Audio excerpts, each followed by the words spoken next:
So I'm having a chat with Claire from Steps. How are you? I'm good, thanks. How are you? Yeah, not too bad. Thanks so much.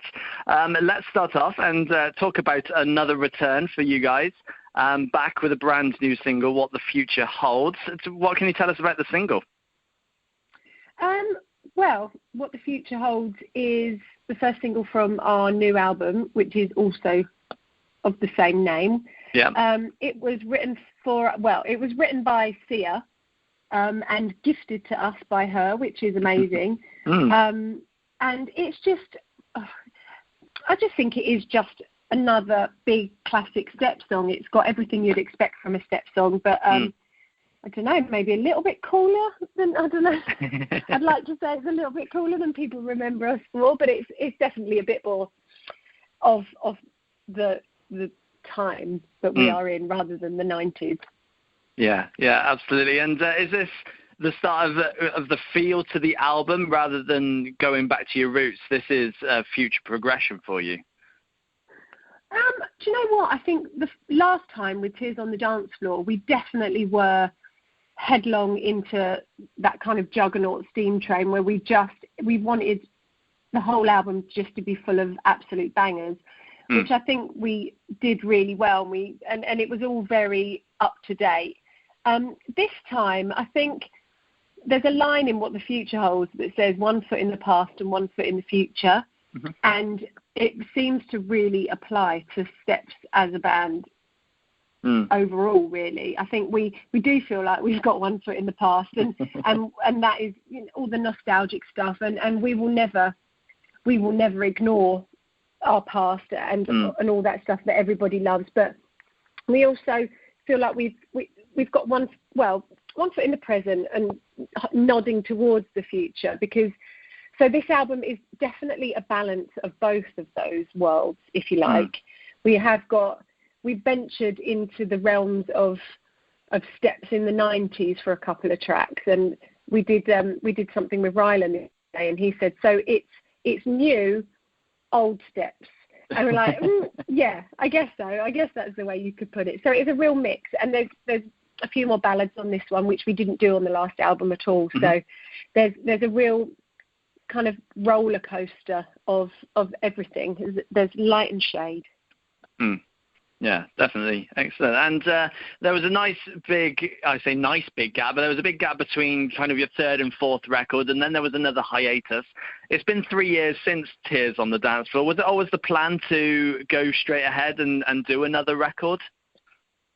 Yeah, so the single that's out now, we first heard it probably around 3 years ago. So Tears on the Dance Floor was done. We just released it, and we were probably about to go on tour. And we spent a couple of years promoting that. But behind the scenes, we were working towards this new era. So it was always the plan to carry on, and it is the plan. But sometimes it just takes a bit of time. You've got to have a little rest to give people a break, and then come back with something that you think's strong and that people are going to want to hear, and also to be able to go on tour again, which is the thing we love more than anything else. Yeah. So I think just having that little gap, and even though we're not out there doing it, we're still constantly talking and planning and coming up with ideas for what we can do. Excellent. And from what I've gathered, from what I know about you guys, it seems to me that the first time round back in the 90s and 2000s, it was more of a job to you guys. And now you're back.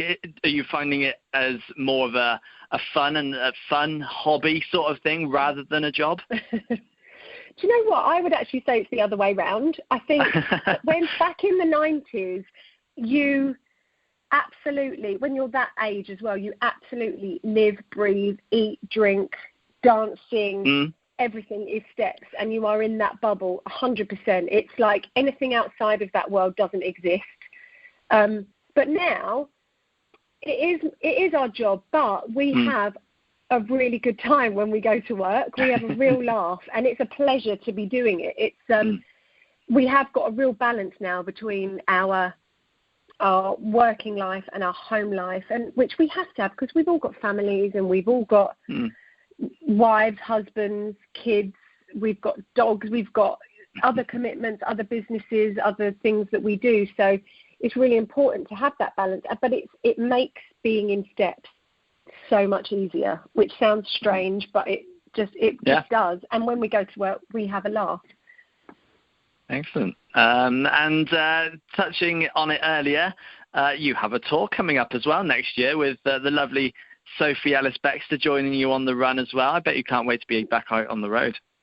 Yeah, like I said, it's the one thing that we love over everything, and we've always felt like the tour is that's our baby. That's where we get a chance to do what we love and to be really outrageous and to wear ridiculous costumes if we want to, and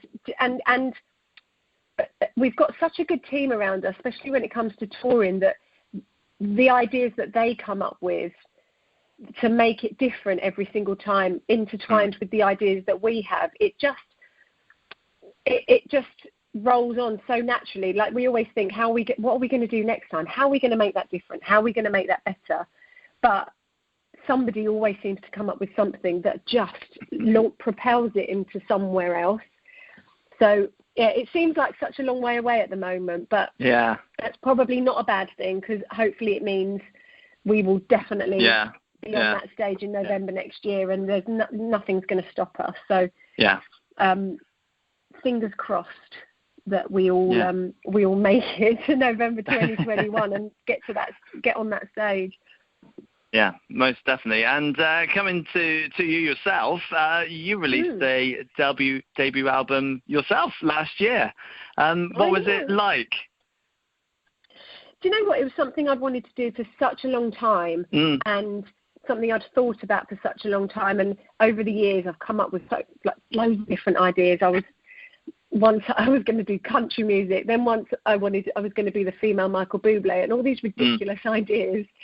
And then in the end, with my producer talking one day, I was like, do you know what? I just want to sing some really good songs that I love and that I think I can do justice to. And that's exactly what we did in the end. And I'm really proud of the album that we came up with.